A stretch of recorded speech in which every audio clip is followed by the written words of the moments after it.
Tomasz Lademan. 400 kg wyglądało tak, jakby...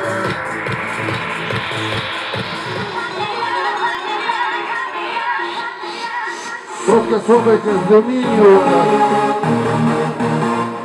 czas konkurencji, ja mówię inaczej, ale on jest sędzią głównym zawodu i dlatego też mówiłem, że na koniec jeszcze jego poprosimy o ostateczną decyzję, jak ta konkurencja ma wyglądać.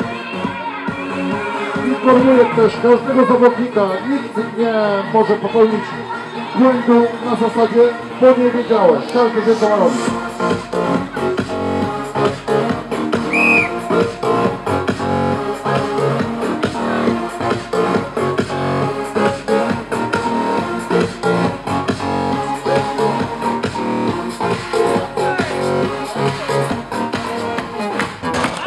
Bardzo powtórzenie.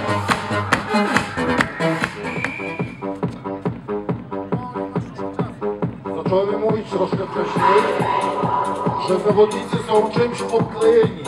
Jest to klej bardzo podobny, którego